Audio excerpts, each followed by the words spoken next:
Can you see my screen?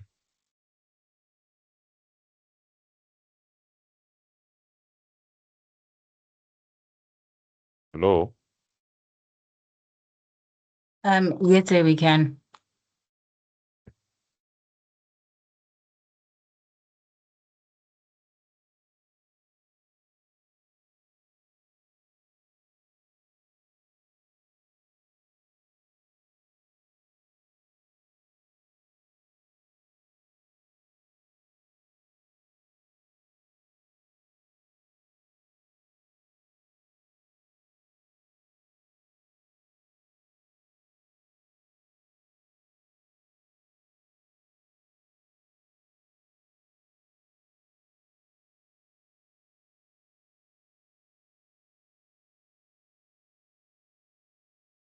Negative feedback mechanisms. Now, there are some times when certain parameters in the body fall out of their normal values. And the body functions always under some set conditions that must be kept always constant. So, whenever there is imbalance, when these parameters fall out of their values, there's therefore a set of mechanisms that are put in place to restore that balance. And these mechanisms are the negative feedback mechanisms. Hello? Okay, I think it's you.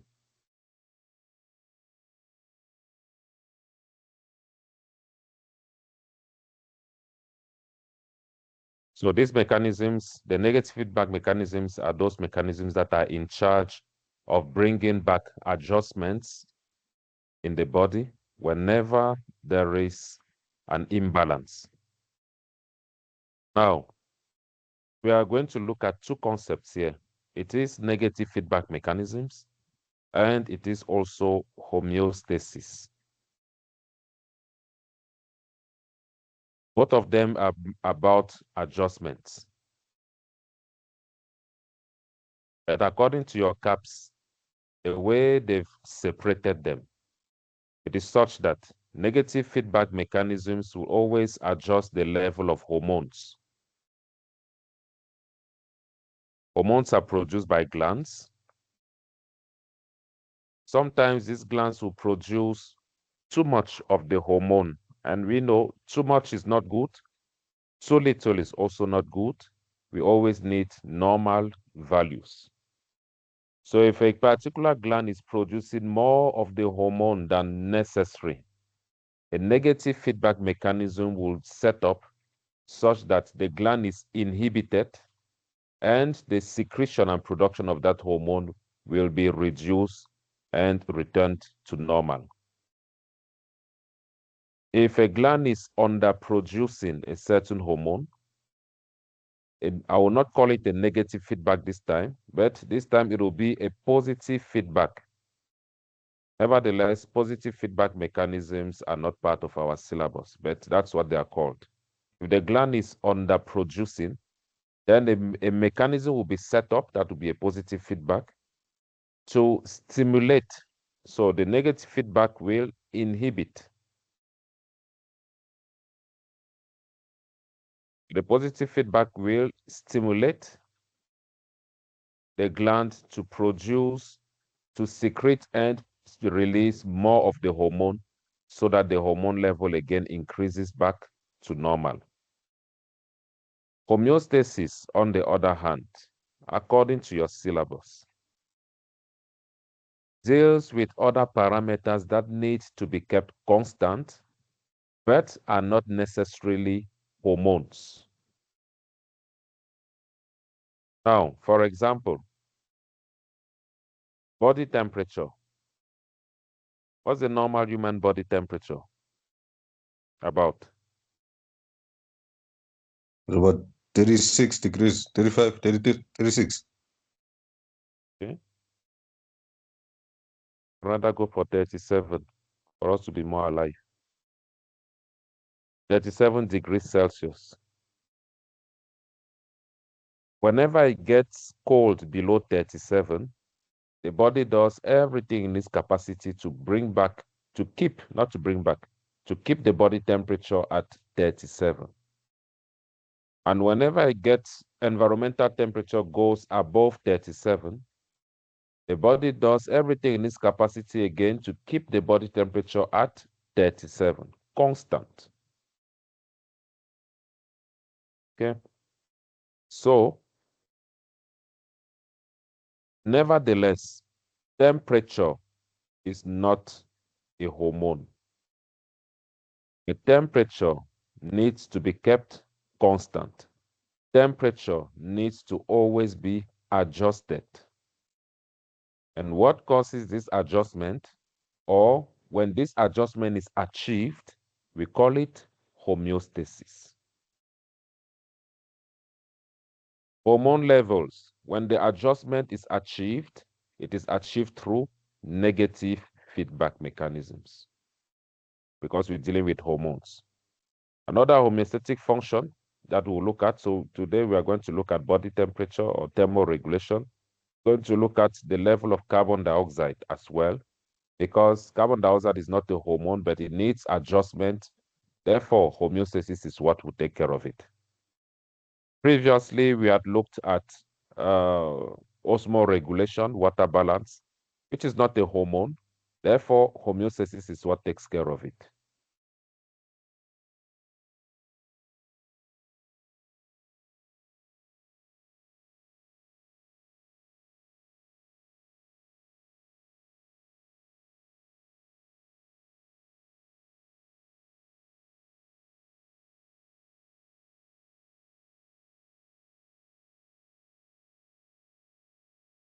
Hormone is number one.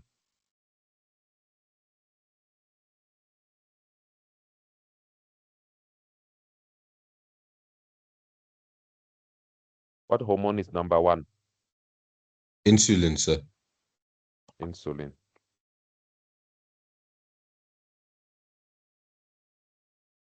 And number two? Glucagon. Glucagon. Our new people, I hope the silence is not that you don't know the answers. Otherwise, I want everyone's participation. So, insulin and glucagon. So, this is a system. In this system, I have two parts that I'm going to single out. This is one.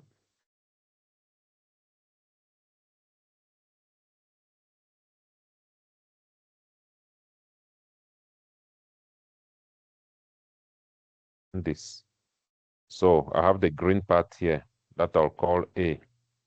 And then I have the blue part that I'll call B. That's the blue part. One of them is homeostasis, and the other is negative feedback. Which one is negative feedback and why?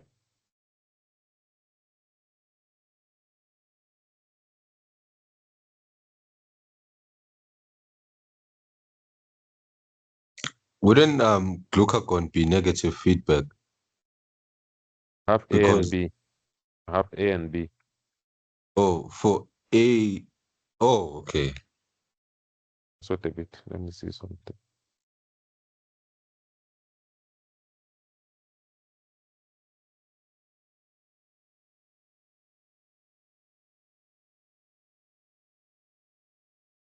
Yes, which one is negative feedback between A and B?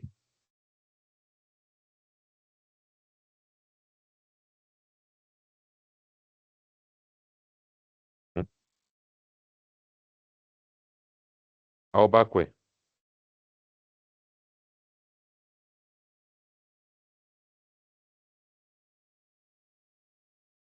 So I think that insulin is homeostasis. Between A and B, which one is negative feedback? I don't know if you're seeing the A and B. This is A, this is B. A I is think what is it's in A, green sir. here. B. B is negative feedback. No, A is negative feedback. Okay, why do you say A? Because glucose functions in like bringing, like it raises, like it brings blood sugar back to normal. Glucagon brings blood sugar back to normal. What about insulin? Does it not also bring blood sugar back to normal? That Okay, that's not the logic I was following. Asuku, which one is negative feedback and why? Mm. For me, I wanted to say it's a B because Negative the feedback, right? yes, Okay, stop there. Listen, guys. Negative feedback mechanisms, according to our syllabus, most of the ones that we show or that you have been taught as negative feedback are the ones that concern the adjustment of hormones. This is where we were. yes, Hormones are controlled by negative feedback mechanisms. Hormones are produced by glands.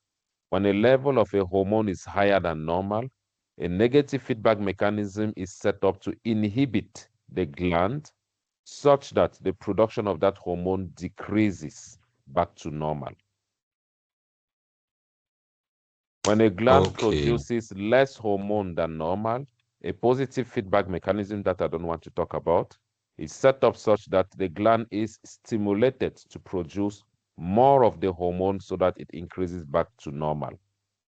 So negative feedback mechanisms in our syllabus here, to make a long story short, are concerned with adjustment of hormones, while homeostasis adjusts every other thing that is not a hormone, like body temperature. Is body temperature a hormone? No. Is carbon dioxide concentration a hormone? No. Is water level a hormone? No. Is salt level a hormone? No.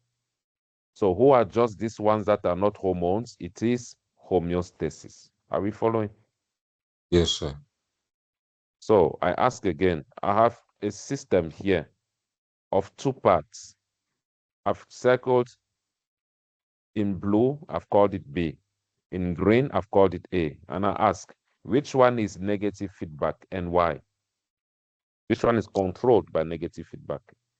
A or B? A A. Why? because there are two hormones being used to Stop there. adjust in Because it deals with hormones. hormones. Yes. As long as I see that hormones are the ones that are being adjusted, then I know the mechanism I'm looking at is negative feedback. B here is the level of glucose. The level of glucose can be higher than normal. That would be hyperglycemia.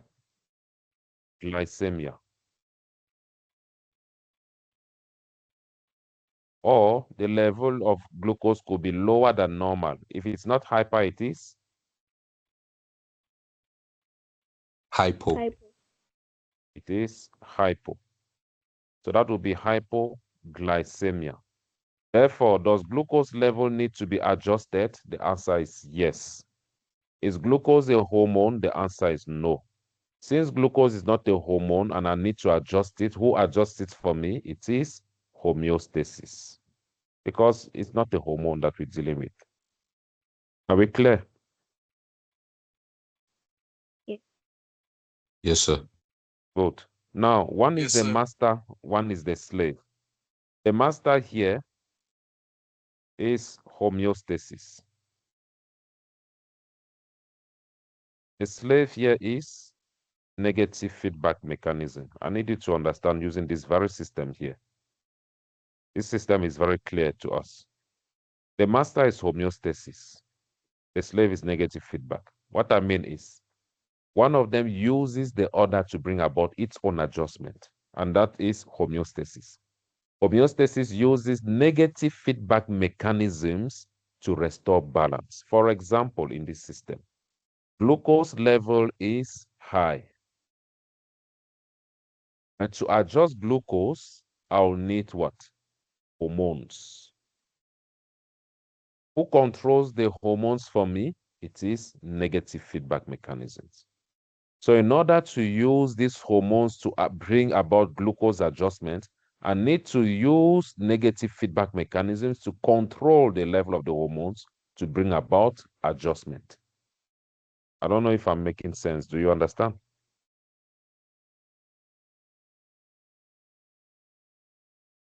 Please repeat it again. Okay. The master is homeostasis. Mm-hmm. Homeostasis, to bring about homeostasis, it needs to rely on negative feedback. Why does it rely on negative feedback? Because negative feedback controls levels of hormones. Are we fine up to there? Yeah, sir. Okay. So if I want to use these hormones, who must I consult? Between homeostasis and negative feedback. If I want to use the hormones, who must I consult? Negative feedback. Thank you. So who am I? I am homeostasis. I want to bring about my own adjustment. Who is it that who is serving me that I need to consult? It is negative feedback. Hence, I'm saying, you understand? Yes, sir. So, hence, I'm saying the homeostatic system that or mechanism that I want to restore here is the level of glucose.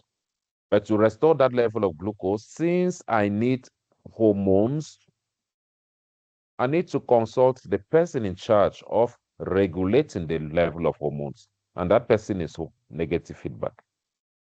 That's why we say homeostasis uses negative feedback mechanisms to bring about adjustments. That's what it Thank you. means. Are we all clear? Yes, sir. Okay. Yes. In your syllabus, there are just two negative feedback mechanisms that you need to know of, and they're very simple. The first one is this.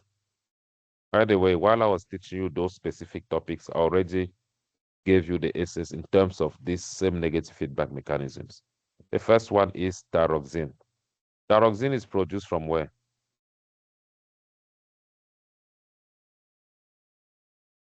The thyroid gland. Okay, thyroid gland. Under the influence of what?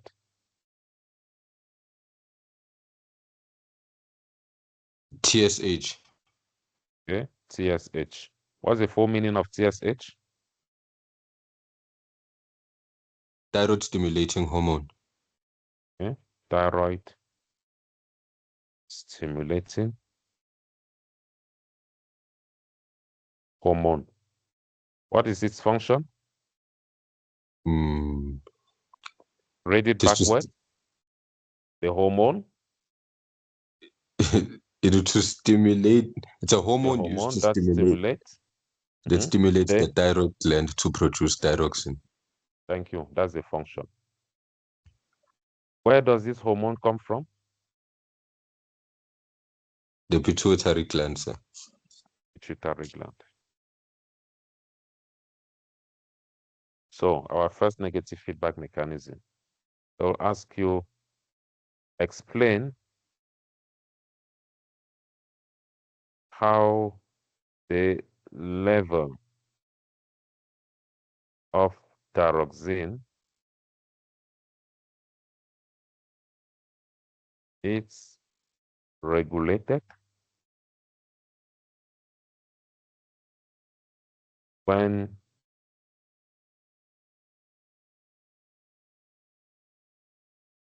blood thyroxine level is higher than normal. Okay? This short essay is usually out of 3 or 4 marks. It's exactly like another essay we did in reproduction, and exactly the amount of marks. So tyrosine level is higher than normal. If I want to reduce thyroxine, who must I stop?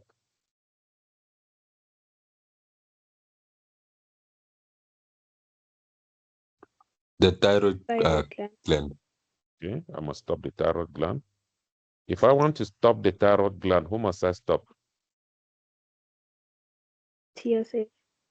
Thank you, TSH. If I want to stop TSH, who must I stop? The pituitary gland. Excellent. So the big question now is, who stops the pituitary gland?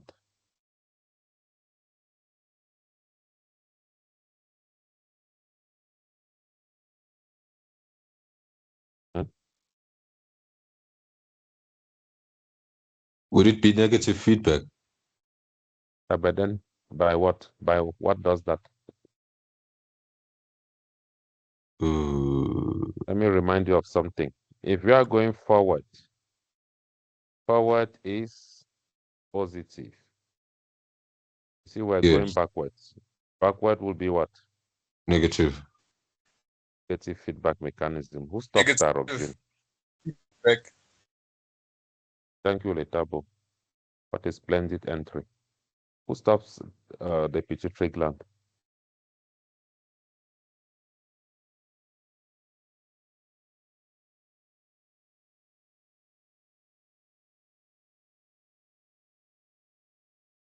Emma, Yes, sir.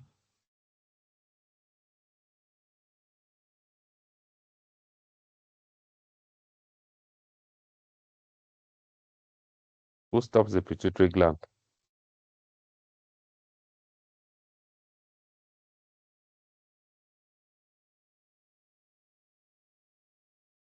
Is it that you are not seeing what I did just now, guys?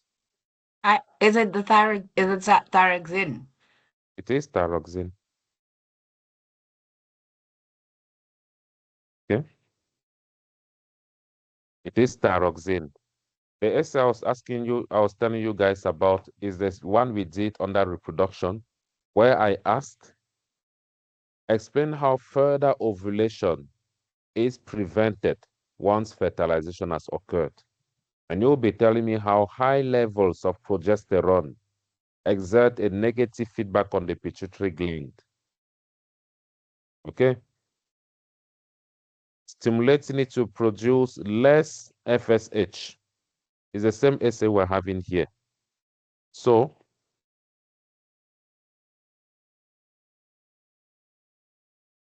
okay, let me first write what I have to write, then I'll explain to you. So,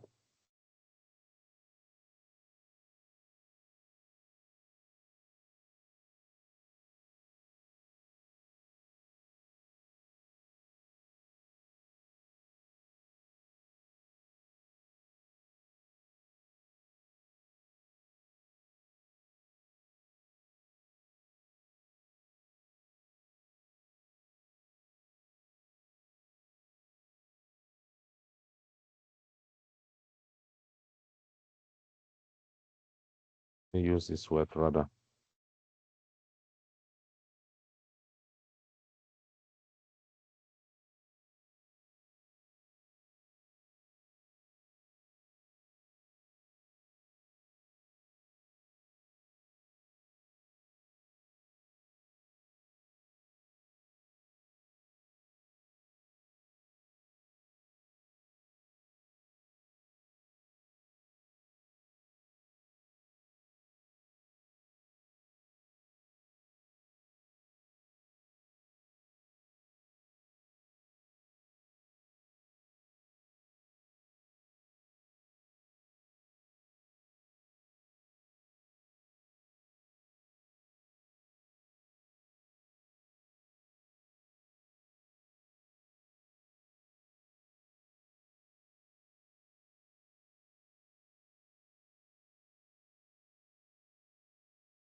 Listen up. Earlier, I wanted to say high levels of tyrosine exert a negative feedback on the pituitary gland, inhibiting it from producing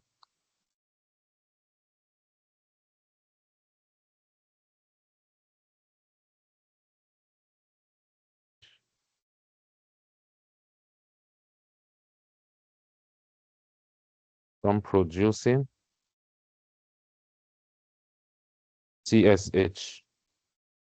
Okay, let me add something here.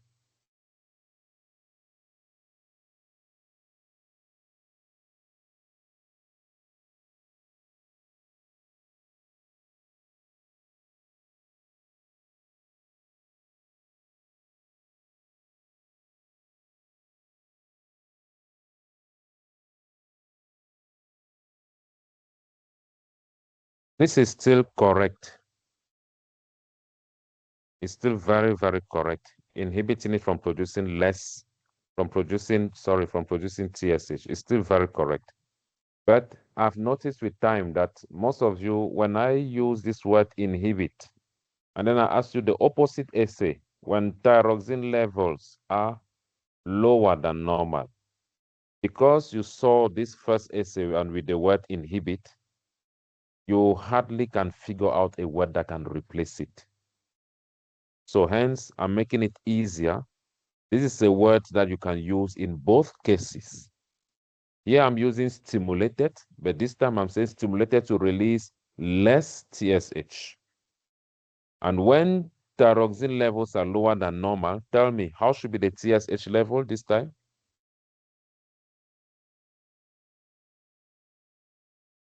It would be high. It will be more TSH, isn't it? It should be more instead of less here. If tyrosine levels are lower than normal, then TSH must be higher. Tyrosine levels are higher than normal, then TSH must be less as it is right now. So the word stimulate will work best for you. I don't want to use the word inhibit, which is also the most appropriate word, by the way. But as long as you know how to relate your less with stimulated or your more with stimulated, then it replaces completely this word and makes it very valid. So that's why I'm giving you the essay in this form here. High levels of tyrosine exert a negative feedback on the pituitary gland. 1 mark.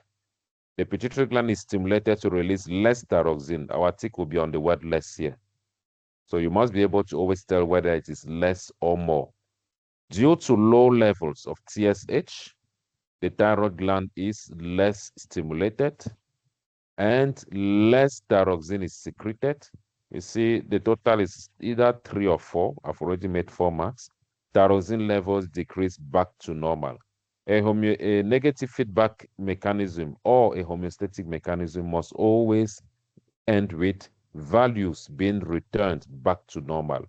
That last point, it must always be done. It's always a mark. So I have 5 chances to score either 4 or 3 marks. That's what it means.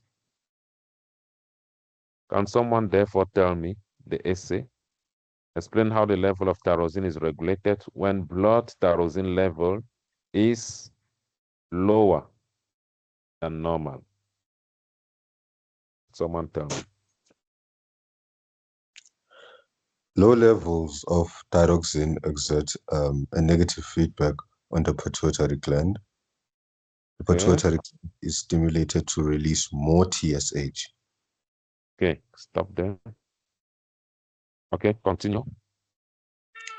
Due to high levels of TSH, the thyroid gland is more stimulated and more thyroxine is secreted. The level of thyroxine increases back to normal. Good. Read that first part again. The first point. Low levels of thyroxine exert a negative feedback Stop there. on. Okay. Do you see what is? You see the problem here, no? Do you remember positive feedback? Yes, sir. You explained Don't you it. realize that this will be a positive feedback thing now, not a negative feedback anymore? You realize that, right? Yes, sir. Okay, because now we are trying to make the gland here more active. Negative feedback mechanisms inhibit. That's what I was saying earlier, that the term inhibit here is the most appropriate one. But to say stimulate less replaces it completely. So, nevertheless, like I said earlier, your syllabus does not talk about positive feedback mechanisms, especially as a biological term. We don't use it. So, what you will say here, please do not say exert a negative feedback, because the moment you say negative feedback, we expect inhibition. Okay? So you will not say negative feedback. You will simply say due to low levels of thyroxine, the pituitary gland is stimulated. You see how I'm jumping? Due to low levels of thyroxine,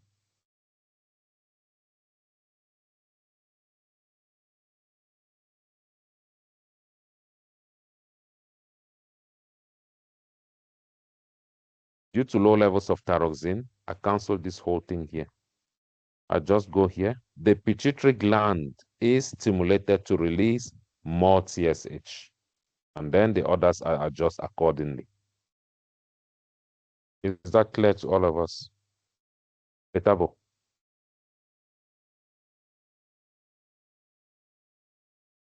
Betabo. Yes, sir. Is it clear to you? Sir, can you hear me? Yes, sir. Even the music. Is it clear to you? Yes, sir. My little brother is singing. Okay. Aubakwe. Sir. Is this clear? Yes, sir. Dema? Yes, sir, it's clear. You saw the adjustment I made, right?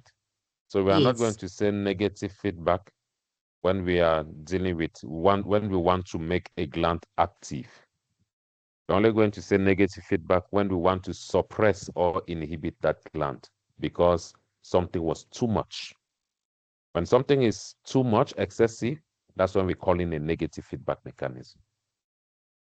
But when it's too low, we want to encourage the gland this time to do better.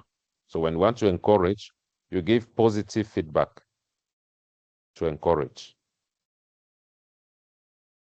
Okay, the second essay on negative feedback that you'll be doing is this one here, this mechanism. Glucose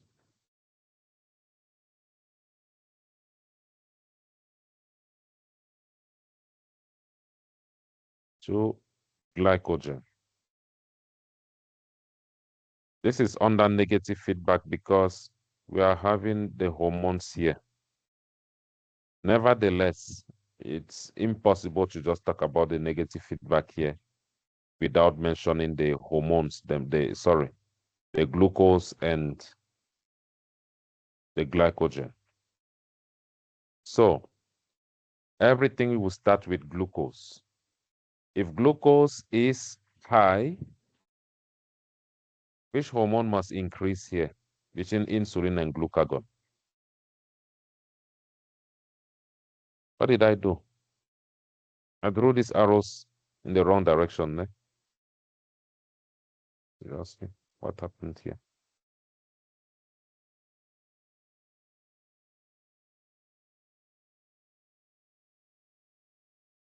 If glucose is high, which hormone here should increase? If glucose is higher than normal. Insulin. Excellent, insulin. And this is where now the negative feedback sets in. How do you think the glucagon should be? High or low? In this scenario, below. No. It has to be low. Thank you. Do you see that these two hormones conflict each other? They go against each other. So Yes, sir. if you make one high and you make the other one high, it's like you have canceled them. Because it's like you're saying 2 or -2 plus 2. That's what you're doing, which will be 0. You say again -8 plus 8, which will be 0. But at least if one is high and the other one is low, which is 0, then one will overtake. That's what it means. So always, whenever one is high, the other one must be low for them to function properly. Otherwise, they'll just cancel each other. Because these two hormones are acting in what way? Is it synergistically or antagonistically? Antagonistical. Statistically. Antagonism. Yes. They cancel each other. So, what gland or organ produces these hormones? The pancreas. Pancreas. Now, the essay I gave you on how the pancreas controls blood glucose level, I gave it in a way, I think I did mention both hormones all the time, in the way that it also answers your negative feedback mechanism section when you get to this topic. So the question, explain how the level of glucose is regulated when there is excess glucose in blood, when glucose is higher than normal, hyperglycemia. What would you say? So due to high levels of glucose, Very good. Stop there. Yes, say first, then I'll tell you. Say, continue. the pancreas is stimulated to secrete more insulin. Okay. And Insulin stimulates the liver and muscle okay, cells. Yes. okay. Stop there. Good. The first thing that I'm happy about here, for such scenarios, you must always tell us about cause and effect. The cause is when he starts by saying due to. Due to means what? Because of. That's the cause. Due to.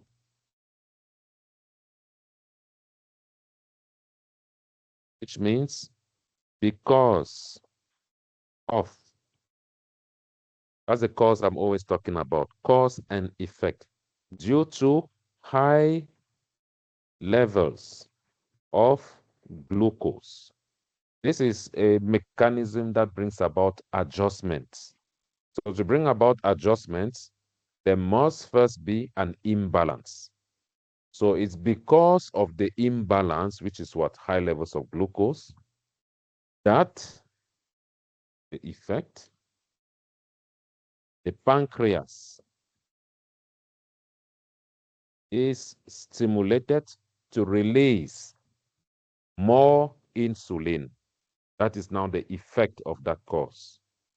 So in your essay, please don't be seduced. They ask you, explain how the level of glucose is regulated when there's excess glucose in the blood, and then you jump, you leave this first part out. Of course, you'll be saying that, oh, these foolish people, they already know that glucose is high because the question said so. And then most people will start their first point here by saying, oh, the pancreas will be stimulated to release more this and that. No, your essays must always have cause and effect when it comes to regulation, adjustments. Always there must be cause and effect. Now, Masuku, what I'm going to add now in your essay, Yes, the sir. aspect that makes it a negative feedback here, the aspect that makes it a negative feedback, sorry,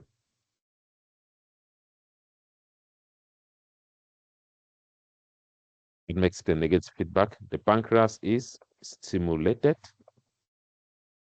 to release more insulin. Now here comes your negative feedback. And less glucagon. You see what the arrows were showing here when I asked you guys what will happen? You see these arrows. That's what I meant. That's the negative feedback there. So somehow the pancreas is suppressed. There is an inhibition on glucagon. Do you see that? Yes, That's why sir. it has to produce less glucagon. Okay, now you can continue. Oh, yeah. Insulin stimulates the liver and muscle cells to convert the excess glucose to glycogen. The glycogen is Hmm? the glycogen is stored in the liver and muscle cells. The level of glucose decreases back to normal. Excellent. Okay. And what if amount of glucose is lower than normal? Someone else?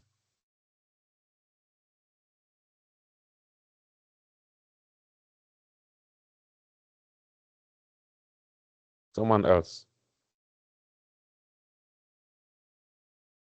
So may I try? Yes, please. Due to low levels of glucose in the blood, the Okay. pancreas is stimulated to produce less insulin and more glucagon. Excellent. The pancreas is stimulated to produce. No, sorry. Oh, glucagon stimulates the liver cells and muscle cells to convert glycogen back to glucose. Excellent. The levels of glucose in blood increases back to normal. Thank you very much. Excellent. Are we all okay? Tema Letabo, are we fine? Yes, sir. Yes, sir. All good. So that closes negative feedback for us. It was just a short thing, but I'm glad I've already entered a little bit on homeostasis, the introductory part of it, for us to know what homeostasis is and is not.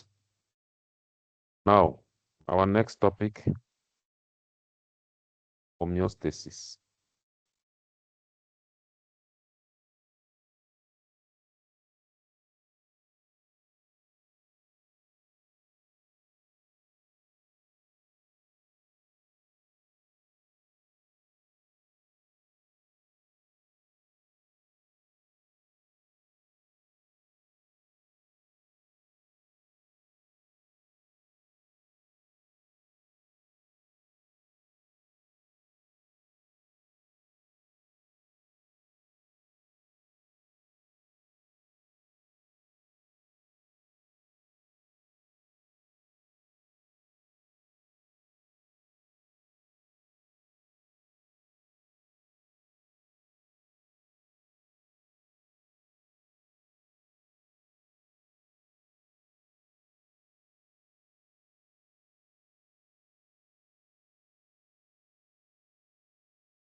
Okay.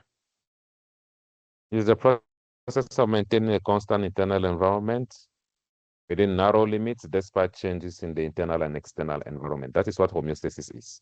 Therefore, if internally body temperature changes, homeostasis will use negative feedback mechanisms to restore balance to body temperature.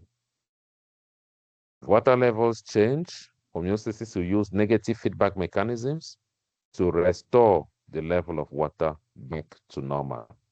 Under this topic, there are different homeostatic mechanisms that we study, three of which we have already done. The first one that you did was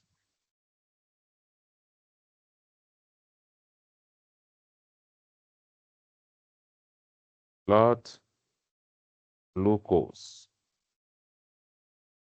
or sugar metabolism. And it's the one you just finished with just now. Is that essay? Pancreas dot what? That's the essay. So that one you've done already. The second one that you did, all of you with me, is osmoregulation.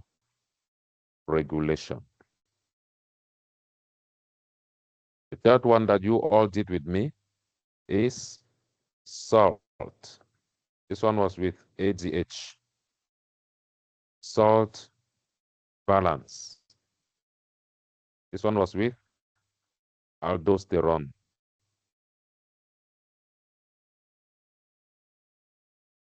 Aldosterone.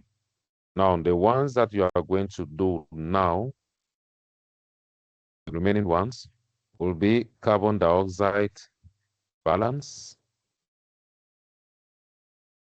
and thermoregulation. I'm writing this out because I've noticed across the schools, homeostasis always has a problem. Firstly, it's totally misunderstood because there's a thin line between homeostasis and negative feedback mechanism. And that's why I was going through the pain to explain to you the difference, especially as per your curriculum. Negative feedback deals with hormones. Homeostasis deals with these that are not hormones, as per your curriculum. And I also was able to point out to you that homeostasis uses negative feedback mechanisms to bring about the adjustment of these things here. The classic example is in sugar or glucose metabolism. That's what I pointed out. So next, the other problem with this topic of homeostasis that confuses people is because we are getting to the topic homeostasis only now as a topic on its own.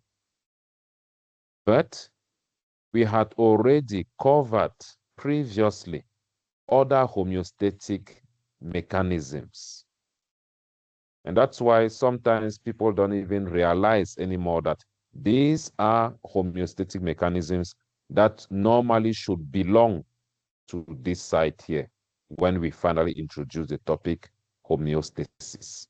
And it sets up a huge confusion now. I don't understand how it does that, but that's another torture that was given because of the way the topics were arranged. So we have already done other homeostatic mechanisms, and now we are just going to add these two here. But since we are now on to the topic of homeostasis, it is also important to point out certain things. Oh, this thing has started again.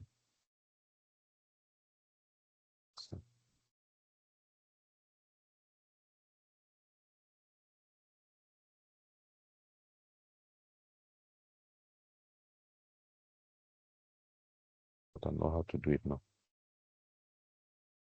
Okay. I was saying,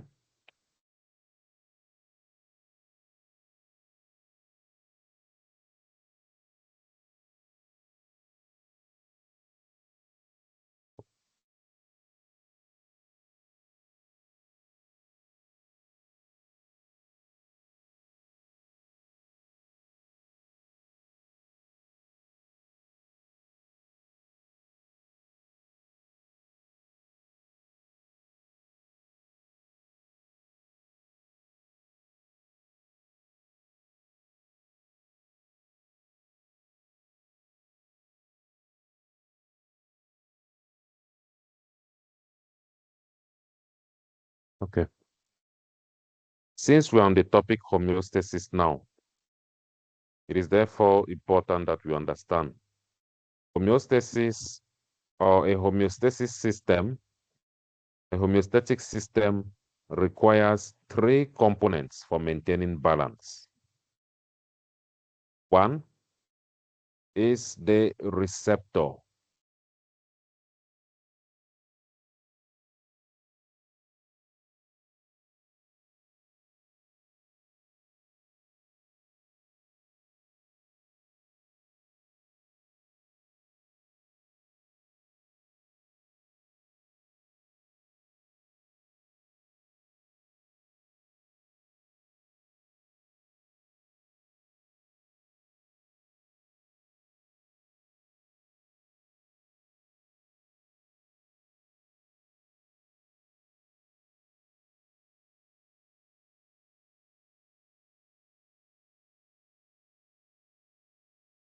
Receptors are found on the sensory neuron. This is from your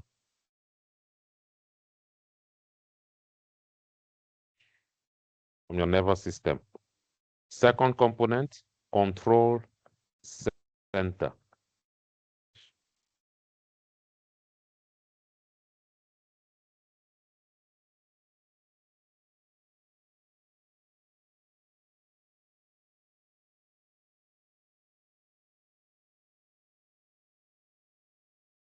Which is usually part of the brain.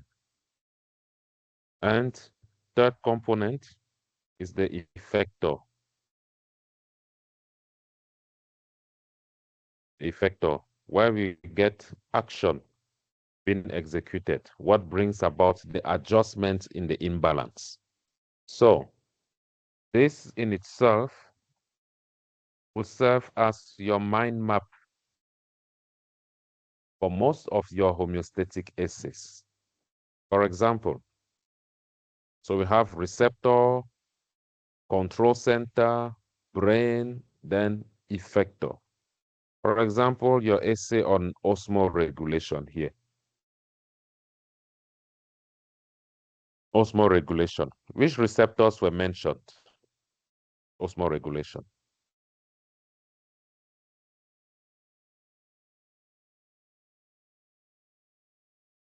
Hmm?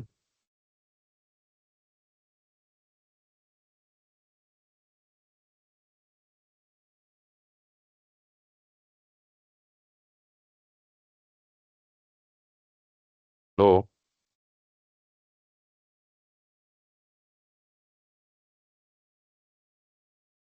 Hello? Yes, sir. Which receptors were mentioned in osmoregulation?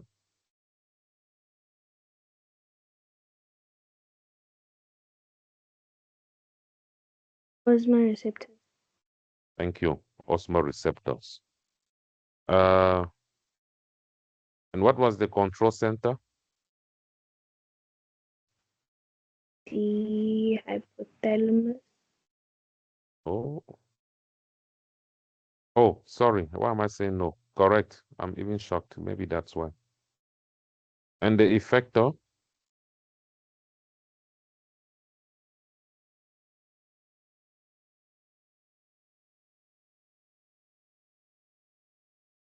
Was it the the pituitary gland? You have suffered. uh, okay. Pituitary gland, no. Your effector is where action must be executed. It could be a gland, yes, but in this case, it's not the pituitary gland. It could be an organ in the body or a certain body part. The kidneys. Okay, somewhere there.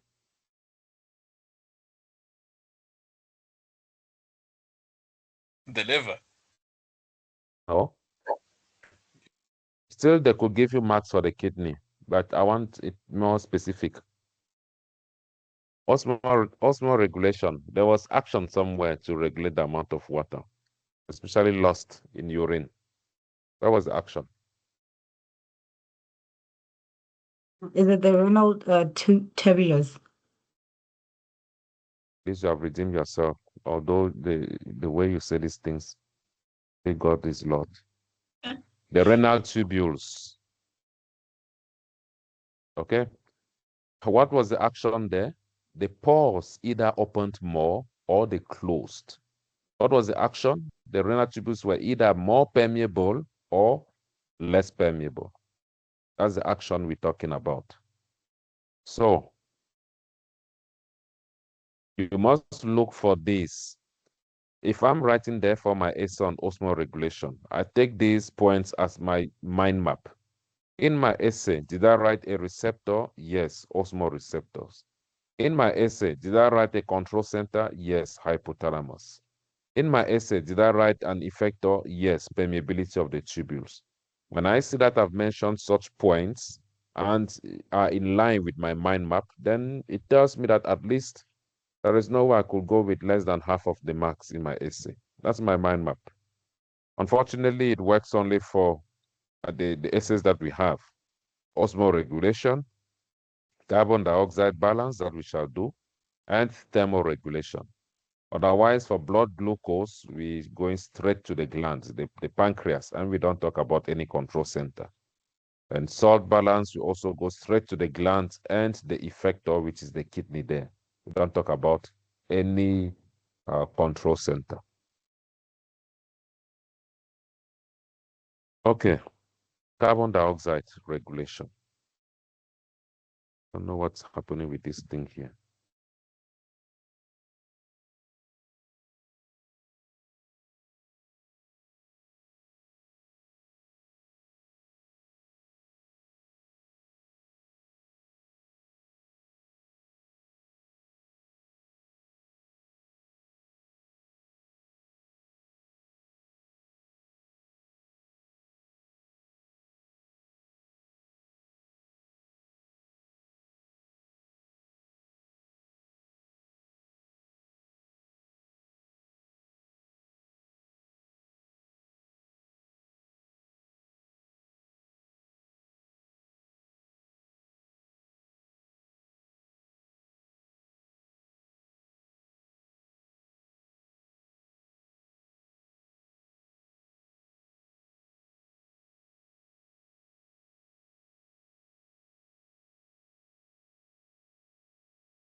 Carbon dioxide balance.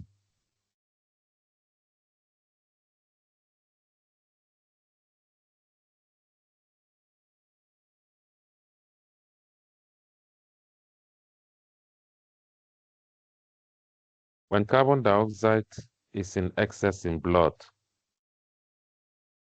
it combines with water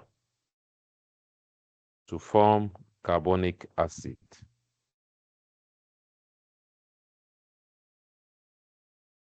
And carbonic acid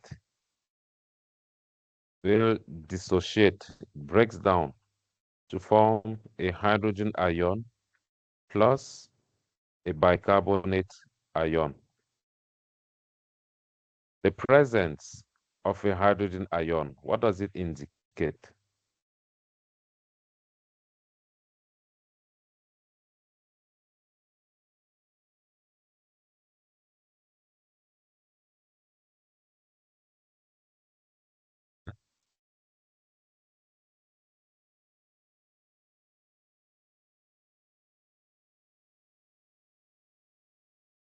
So Please repeat the question, sir. Hey, I was confused. the presence of a hydrogen ion in an environment, what does it indicate?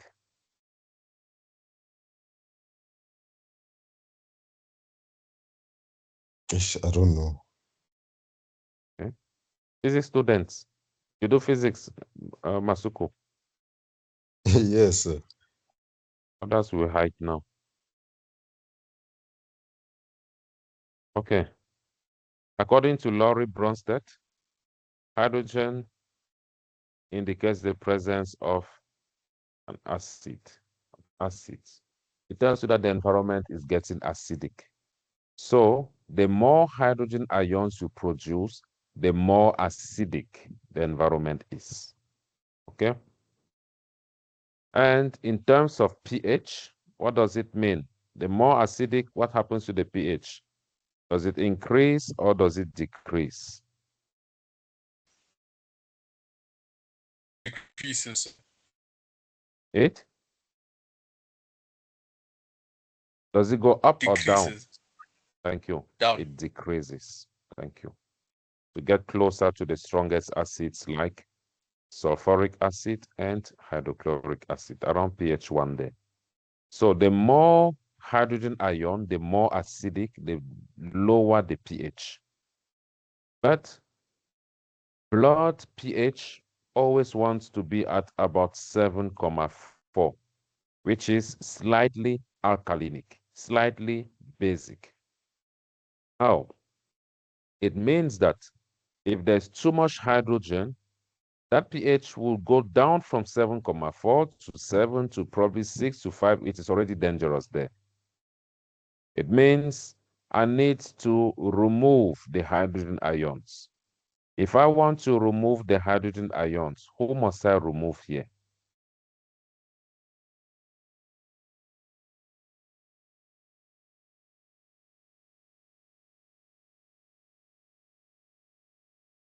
A, B, C. If I want to remove hydrogen ions, what must I remove?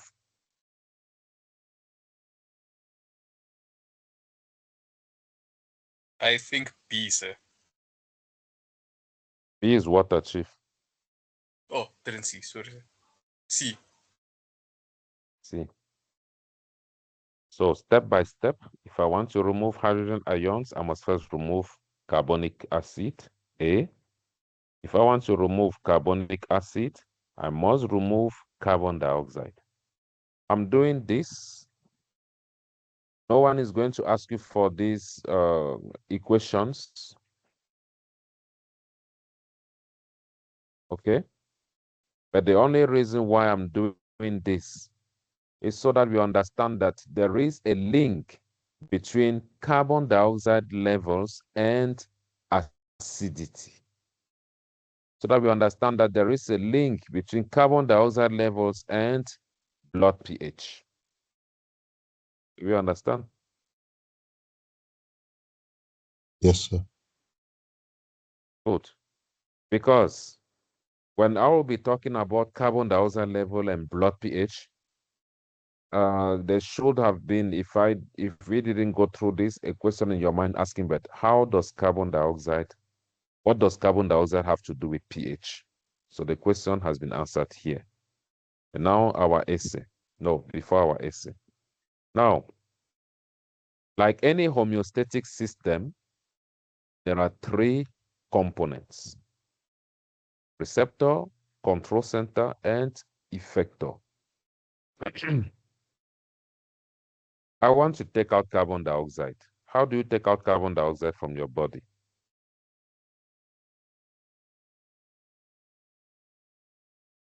By Oh. exhaling, sir. By breathing out. Exhaling, by breathing out. I asked some grade 11 students the other day. By exhaling. One told me that they never taught them that at home, how to do it. So, by breathing out. Now, that in itself is already an action that brings about adjustment. So it's like I'm starting from the end here, the effector. I'm starting from the effector. Now, before the effector is activated, there must be a control center and there must be a receptor. So the receptors, again, why I'm bringing this equation, the receptors do not directly detect the level of carbon dioxide. No. The receptors detect the blood pH, imbalance in the blood pH. Blood pH is forced to drop lower than normal. Do you see that? That is the imbalance that the receptors are going to detect. And they are not detecting pH, the negative logarithm of hydrogen ions. No, they are detecting the amount of hydrogen ions. So, since hydrogen ions are chemical substances, the type of receptors that we'll be using here will be chemical. For chemical, we'll say chemoreceptors. I've told all of you receptors, we don't cram their names. For receptors that detect water levels, we use the word osmoreceptors, osmo for osmosis. Receptors that detect light, we use photo for light, photosynthesis, photoreceptors. Okay, so here we'll use chemoreceptors. The chemoreceptors here are in 3 places.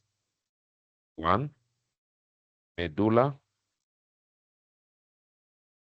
oblongata. I've taught all of you at least to remember that when I say medulla oblongata, it must be that guy. You can't take a shortcut here and just say medulla because there's many medulla in the body, but there's only one medulla oblongata. So the chemoreceptors are found in the medulla oblongata. Some are found in the carotid arteries, the blood vessel around the neck region, on the side of the neck. And some are found in the aortic arch. Now, the aortic arch is arch that the aorta forms when it leaves the heart. That's the blood vessel that leaves the heart. This big one here that's leaving, taking blood to the head and some of the blood to the rest of the body. This arc right here, there are chemoreceptors there that detect blood pH. And when they detect that blood pH, the medulla oblongata is stimulated, and then it will send a message to the breathing muscles, the ones that bring about the action of exhaling, the breathing muscles. What are those breathing muscles? Anyone who can remember? Not Masuku, maybe Masuku, Itabo, and Obakwe. Anyone? Breathing muscles. So intercostal muscles, something like that. I'm very shocked. That's very good. I'm sure today you might not even sleep. The diaphragm. Might not. Thank you. The diaphragm.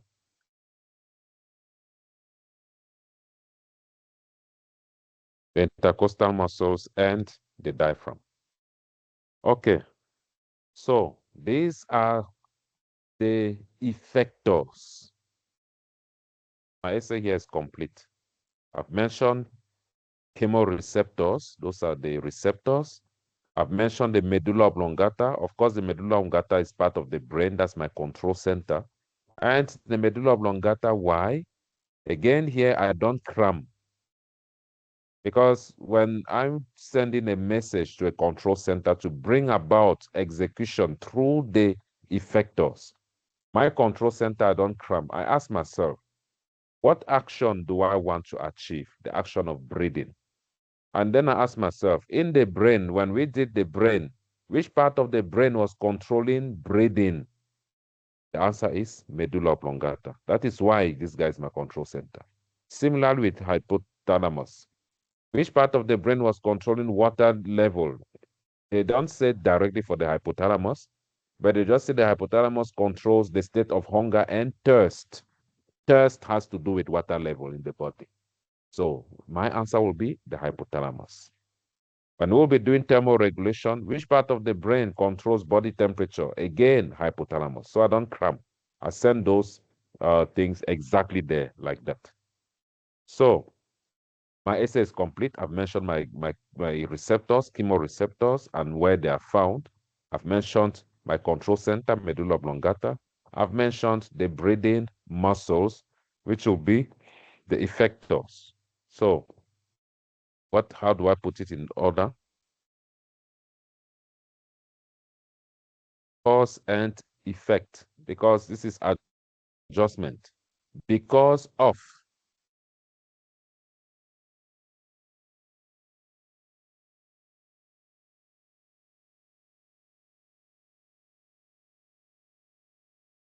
permit me, is what I will write for CO2, carbon dioxide.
For carbon dioxide to be taken out through the lungs, blood carrying carbon dioxide must go to the lungs. And who pumps the blood towards the lungs? It is the heart. That's why the medulla oblongata will also stimulate the heart. And remember, under the functions of the medulla oblongata when we're doing the brain, the medulla oblongata increases breathing rate and also increases heart rate. And that's why I asked all of you that time the question that explain why a damage to part A, which could be the medulla oblongata. Imagine a diagram of the brain that they drew. They'll ask you, explain why damage to part A, which is the medulla oblongata, could lead to instant death. The answer is because if the medulla oblongata is damaged, breathing stops, heartbeat stops. That was the answer. So, controls breathing rate and heart rate. Okay.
That's your essay. The one thing that you will not do, please do not say more carbon dioxide is taken out and more oxygen is taken in to balance the level of carbon dioxide. I don't know, for some reason, we always feel that we must associate these two together. Remember, the problem was with carbon dioxide. When carbon dioxide is too much, acid is created And this acid is what brings about toxicity. So it is not oxygen that will come to help with blood pH. No, it is the removal of carbon dioxide that helps with blood pH. That's what happens. Are we clear? Yes, sir. Yes, sir. Okay, good. That is carbon dioxide balance. Any questions?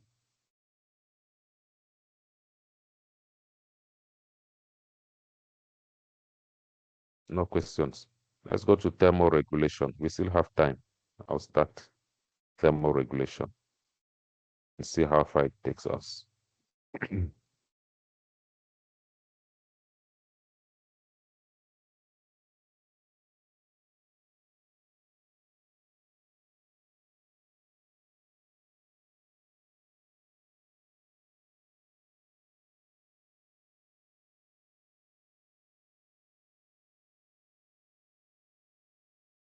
Okay.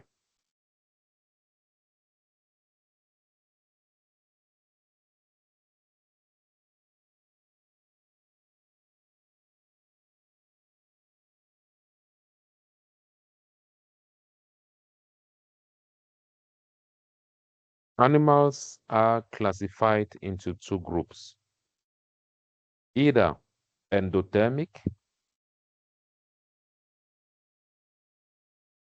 or exo or ectothermic.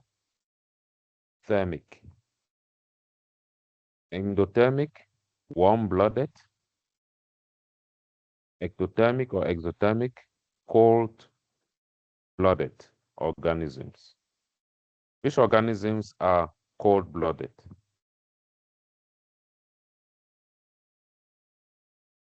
Reptiles, sir. That's good. Okay, like the lizards and what. And which ones are warm-blooded? Mammals. Mammals. Okay. So, exothermic organisms use external environmental temperature to regulate their body temperature. And that is why their body temperature mimics. When I say mimics, it imitates external environmental temperature. It means if outside is 20 degrees or 16 degrees, a lizard's temperature will go down to 16 degrees. If outside is 30 degrees, a lizard's temperature will rise up to 30 degrees. So they use external environmental temperature to regulate their body temperature. Meanwhile, mammals use internal metabolic processes to regulate their body temperature. They use heat from these chemical reactions. And most of these chemical reactions occurring in the body of mammals are exothermic reactions. Exothermic reactions are reactions that give off heat to the environment. They release heat into the environment. So that environment into which the exothermic reactions in our bodies are releasing heat into, that environment is our internal environment, is our body. That's why these chemical reactions are there to produce heat to our body. Okay. Therefore, in mammals, the skin is then the organ that is the major organ for thermoregulation, for regulating body temperature. Okay? Why? Because our skin is the organ which is in direct contact with our external environment and our internal environment. Our skin is at the interface of both environments. Therefore, It is the organ that is in charge in regulating our body temperature. The skin is what I'm drawing here. The skin is made up of 3 layers, 3 major layers. And some of these, like the epidermis here, is subdivided into more layers. So the epidermis, the outermost one, the dermis, that I'll call the living part of the skin, because it's got blood vessels, it's got nerves, it's got cells that are actively divided by mitosis to replace the cells of the epidermis that will be worn out and that would fall out at a later stage. So we have blood vessels here to supply the skin tissue with nutrients and oxygen and take away waste substances. So it keeps the skin alive. That's the living part of the skin.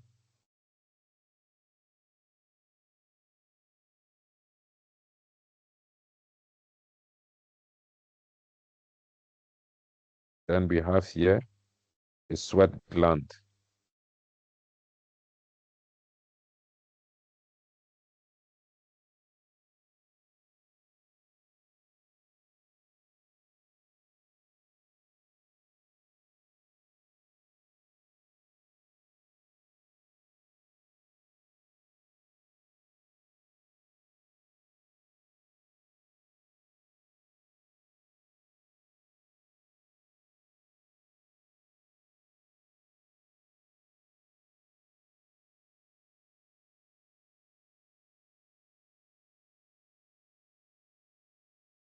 Yeah.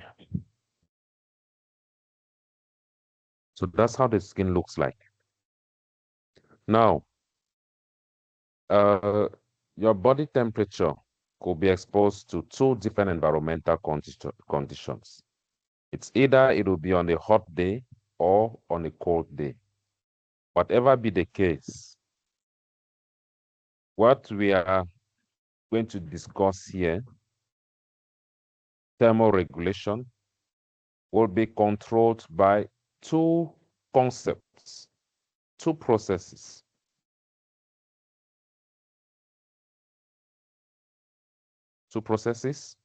It will be heat loss through radiation or heat loss through evaporation.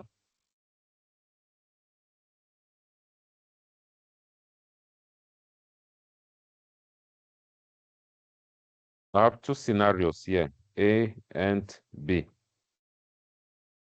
And what you have here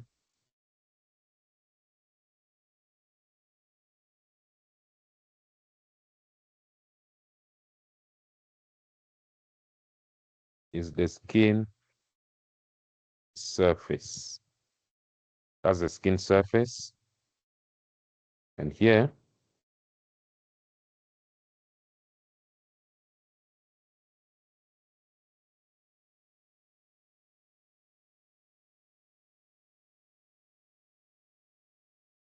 you have blood vessels.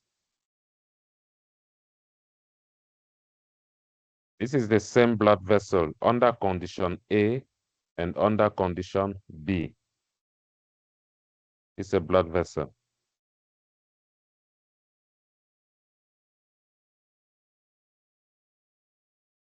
Same blood vessel here.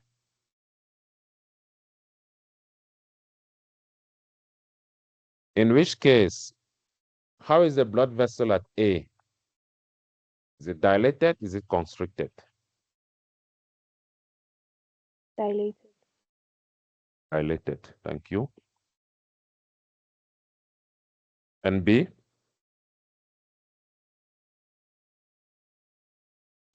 Restricted. Restricted. Okay. So we are discussing heat loss either through radiation or evaporation. Radiation is the loss of heat in the form of waves, infrared waves. emanating from from an object. It moves out of that object. For example, it's lost through space. Imagine you are brine, and the coal is there, is lit. The meat is busy brine right in front of you. You stand next to the brine stand. You'll feel heat from the brine stand. Do you need to touch the coal before you feel the heat? No. No. So the heat travels out from the coal, it travels through air and reaches your body without you touching the coal. That's the process we refer to as radiation. So the heat radiates out of the coal. It's the same way like where yourselves, your body is losing heat. Heat is radiating out of your body. If you are sitting next to each other, you'll be feeling each other's warmth because it is radiating out of your body. That's what happens. That's radiation. In the meantime, when we say heat is radiating out, it also means that the heat is being lost. That is heat loss. So, blood flows inside the blood vessels. And this blood picks up heat from any part of the body, circulates the heat around the body as the blood is circulating. In that way, it distributes heat equally around the body. So wherever blood flows, heat is flowing along with the blood. Wherever blood flows, heat can be lost from the blood. Heat loss from the blood vessels. In which case will the heat be easily lost out of the blood vessels to the environment? In which case, A or B? In A, sir. Say again. A. A, correct. Why do you say so? Because uh your your blood vessels the blood vessels dilated Okay, to so the skin surface. say again. The blood vessels? The blood vessels dilated towards the skin surface, sir. Okay, I get you. You're correct, but I wish you had said it a bit in another way. Okay, sir. You can rephrase and say something else. It would be A because the blood vessels are dilated, meaning more blood flows through the skin. Okay. Say in a way that is seen, the way you seen here. It has a large surface area. Not necessarily. True, but not necessarily what I'm looking for. Okay, which blood vessel is closer Does the to the friction skin? of the blood traveling through the vessel affect Does, the does the what? does the friction of the blood traveling through the vessel No, um no, okay. no. Look at the diagram here. Which blood vessel is closer to the skin surface? A. Dilated one. A. Do you see here? These are blood vessels. Right through the skin, if I consider all of this as layers of insulation, you know what insulators are? Mm-hmm. The heat Materials that block. prevent, yes, the heat blockers. So who has a thicker layer of insulation here between A and B? Thicker layer of insulation. B. B. Because for that heat to reach out of the skin at A, it only needs to go through this much, only needs to go through this much of a distance. Then it goes out. But at B, it needs to go through this much of a distance. That's what the table is trying to say, that it dilated close to the skin. It's trying to say, by dilating, it moved closer to the skin surface. Okay?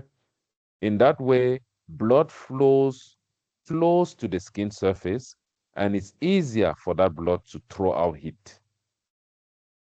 In this case here, it's not so easy for the blood to throw out heat because the blood has moved further away from the skin surface due to the fact that the blood vessel constricted.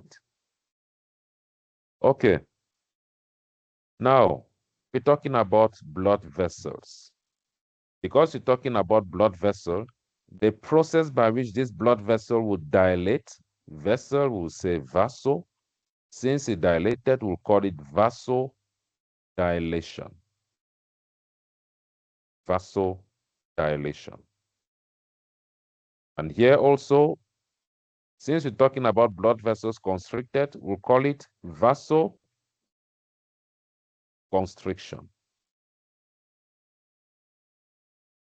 Okay? Call it vasoconstriction. A blood vessel that is constricted. Good. Which day is day B? A hot or a cold day?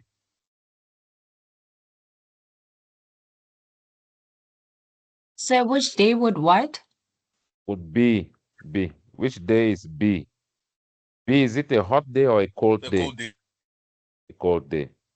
Because on a cold day, you don't want to lose much heat. On a hot day, it should be easier for heat to escape. On a cold day, you don't want to lose much heat. Okay? So B is a cold day. On cold days, vasoconstriction takes place. Therefore, on cold days, less heat will be lost as a result of radiation, while on hot days, more heat will be lost as a result of radiation. Are we fine with radiation? Yes. Yes, sir. Okay, let's go to evaporation. Matter exists in how many states? 3. 3. 1, 2, 3, yes. Solid. What are they? It's solid. Solid, Liquid. liquid, and gases. And gas. Gases, yeah. Okay. All of them are made up of particles. All of them are made up of particles. And all these particles are always in a constant state of motion by virtue of their kinetic energy. The solids, why are solids solid?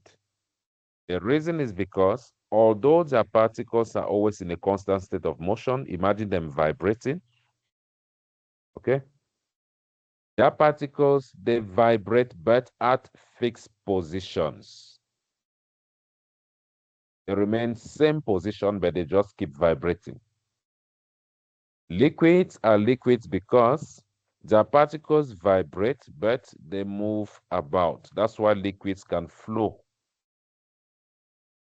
Gases are gases because their particles vibrate, but move from one place to another because there is little to no intermolecular forces between the particles, no force of attraction.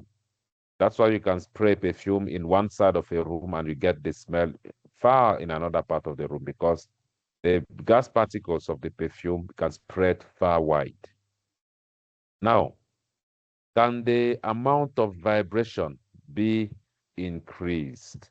The answer is yes. How do we increase it? By supplying more kinetic energy. How do I increase the kinetic energy? By increasing the heat. As observed, when you're heating water, as you're heating water, the particles are already vibrating, always they're vibrating. But the more heat you apply, the faster the vibration. So the particles of water will keep vibrating until a certain point you see them physically moving now. At that time, you see that the water is boiling. Okay? And the water boils to a certain point until some particles accumulate so much heat to a point where they get excited and then they jump off the surface, they escape into the atmosphere. In that way, water is being changed from a liquid state to a gaseous state. Water is the only substance on Earth to exist in three states: solid, liquid, and gas. So it changes from liquid to gaseous state. That process by which water changes from liquid to gaseous state is what we refer to as evaporation. And what causes evaporation? An accumulation. It was an accumulation of heat energy that caused the particles to vibrate to a point where they could not remain in the liquid state anymore. Are we following? Yes, sir. Yes, sir. So, this is a person's body with sweat, water on the surface of the skin. The person has a lot of heat energy, 50 kilojoules of heat energy. Person's body is hot. Some of the particles, some of the water will absorb the heat and get excited and jump off. We call that evaporation. That is sweat evaporating. And this sweat is going away after picking up some amount of heat. It picked up 1 kilojoules of heat. It goes away. How many will be left? 49. Another sweat particle picks up again, another one, and gets excited and evaporates. How many is left? 48. Are we following?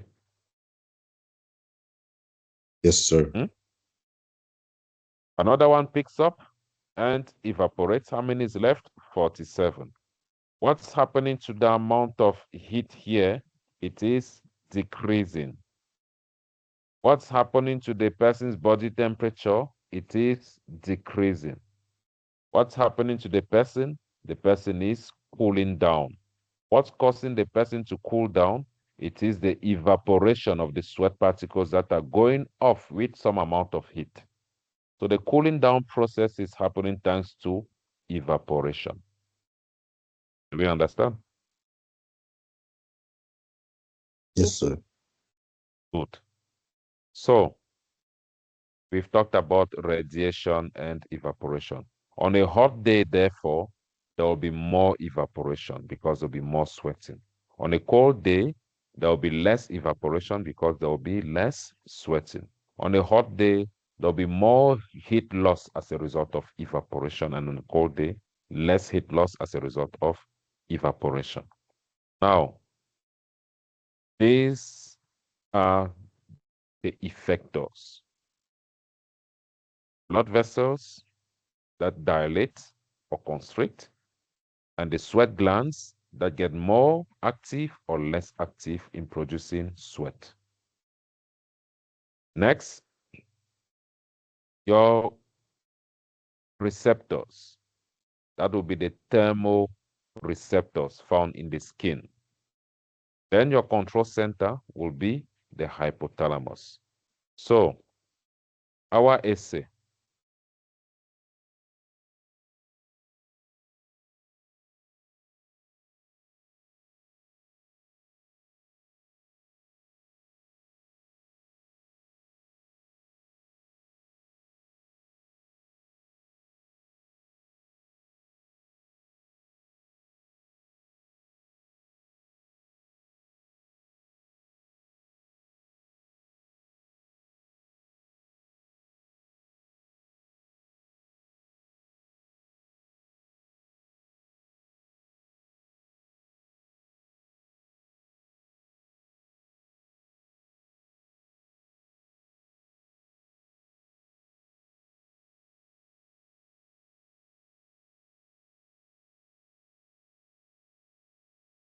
This is our essay.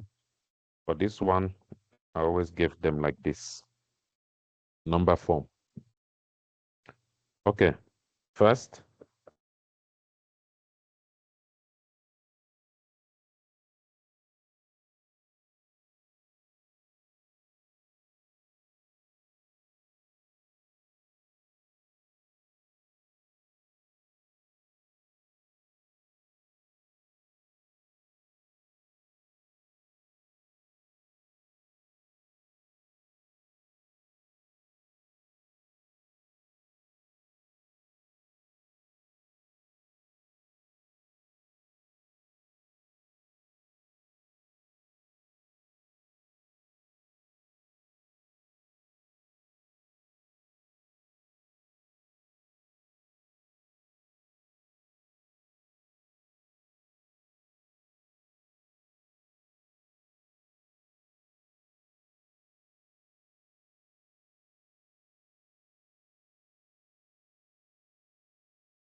That's our essay.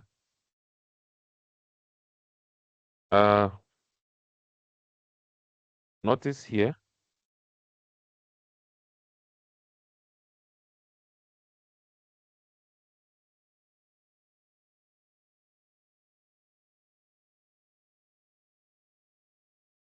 I've mentioned the two aspects here.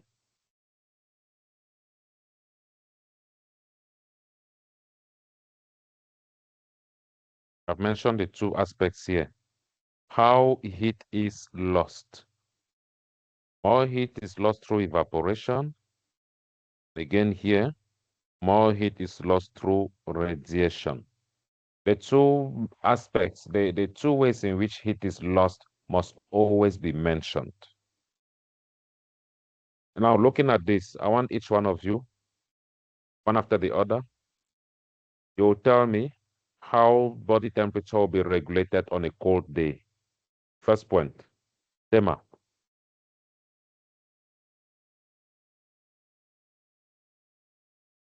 Thermoreceptors in the skin will detect low body temperature. Ntabo.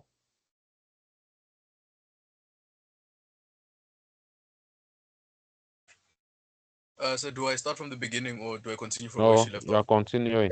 You are continuing. A message is sent to the hypothalamus. Okay. Our back way. The hypothalamus sends a response to the arterioles, blood vessels of the skin. Okay. There you are going to choose. It's either you say arterioles of the skin, that is the most appropriate one. But I understand you might not remember arterioles, but we wish, because that's the one that sometimes they're strict and they will only mark arterioles. But nevertheless, they won't punish you so hard for saying blood vessels. Arterioles are small arteries. Those are blood vessels. So you'll choose arterioles or blood vessels. Okay, Masuku? The blood vessels constrict in a process called vasoconstriction. Tabo?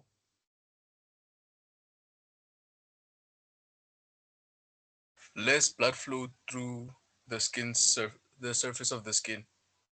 Okay, through the skin surface. Thank Yes. you. Sorry, yes. Tema?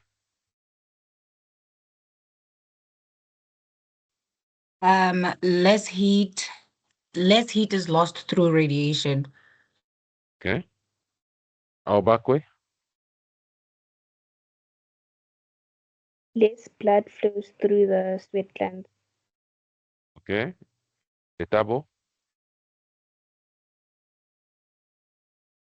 The sweat glands become less active. Okay. Masuku? Less sweat is produced. Okay. Aubakwe? Less heat is lost through evaporation, through radiation. Hmm? True? We don't change here. Aubakwe, we are not changing. When we are talking about sweat, we're referring to evaporation, okay? Yes. Aubakwe? Okay. The only thing that you are changing here is what you already did. This is less heat is lost through evaporation. Remember, there's evaporation here, and there's radiation this side. So they remain. But the only thing that you change is either more or less. That's all what you change. And lastly, Tema. Ebohang. The body temperature increases back to normal. Excellent. Okay, let's quickly look at this.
What is this structure here?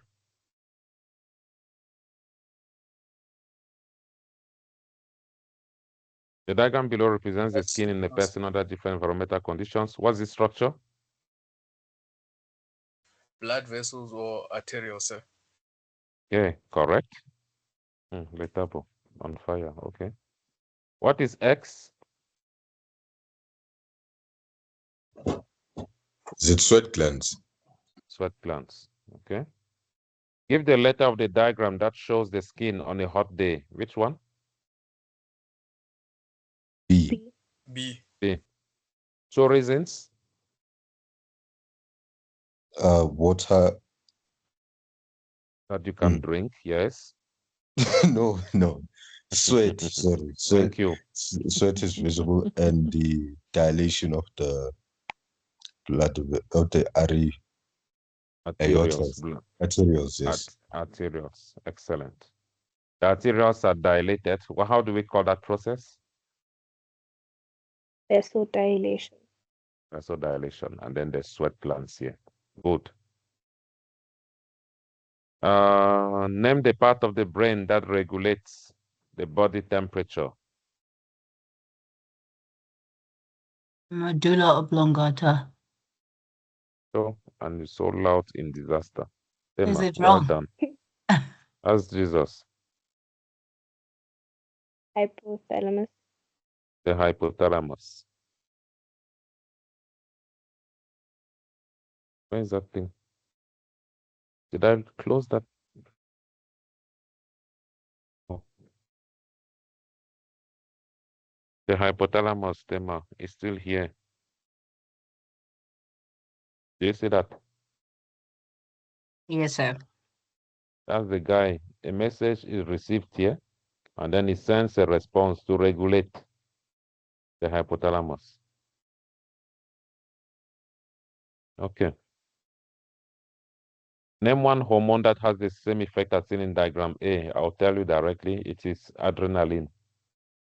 Okay, adrenaline. Remember, when I was explaining the effect of adrenaline, it will dilate blood vessels going towards the brain, the heart, and the muscles, because these are the parts of the body that need a lot of energy for action. And it will constrict blood vessels going to the skin and the alimentary tract. And what I said that day was, you have never heard of someone taking out the skin to beat people with. Okay. The last questions are these ones here. The diagram below represents a part of the human skin. Identify part B.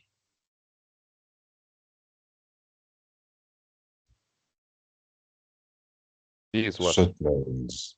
Sweat glands. A is what? Arterioles. Arterioles. Okay. Describe, this is the question. Describe how structure A functions during thermoregulation on a cold day. Look at the mark allocation. Describe how structure A functions. We're talking about blood vessels. It's saying describe how the arterioles function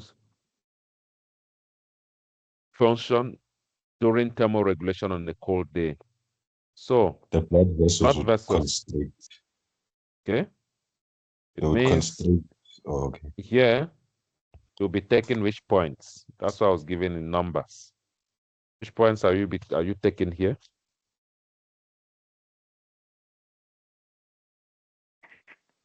4, 5, and 6. 4, 5, and 6. Excellent. Those are the points. You see 3 marks. Those are the points that you're taking. 4, 5, and 6. You'll say the blood vessels dilate in a process called vasodilation. More blood flows through the surface of the skin.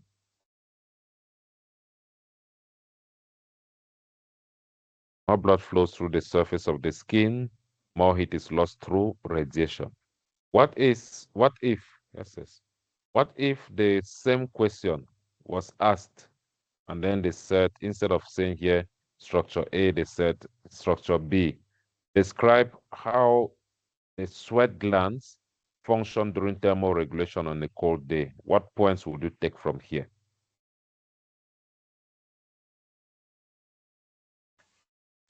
Seven, Okay, up to 8, the end.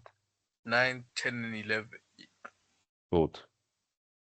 Okay, because here is where you start with the sweat glands. More blood flows through the sweat glands. The sweat glands become more active. And you should not just make a mistake to start from here, where you say more sweat is produced, more heat is lost through evaporation from 9 here. People might be tempted to start from 9 here. Hence, I always talk about cause and effect. Because, that's why I'm starting with number 7.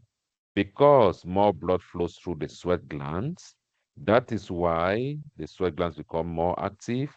That is why they produce more sweat, and so on and so forth. Any questions? Any questions? No, sir. Not from my side. Okay. Letabo, Emma, Aubakwe, questions? No questions. No All questions at good, all. sir. Aubakwe, Sir. questions? No, sir. Okay. I'm glad we've covered so much today. That was a lot. So thank you for attending. See you next lesson. Next lesson, we're doing plant hormones. We are done. This is the end for the endocrine system, Masuku. Okay? Yes, So sir. next lesson, we start and we finish plant hormones. And I want us, if we can cover this much like today, by the way, we always cover a lot. That one you should know. We'll have to do a lot of questions on plant hormones, more than what we did in class. So that's it for today. Thank you for attending. See you next week, Sunday. Thank you. Bye. Bye, Bye-bye. sir. Bye.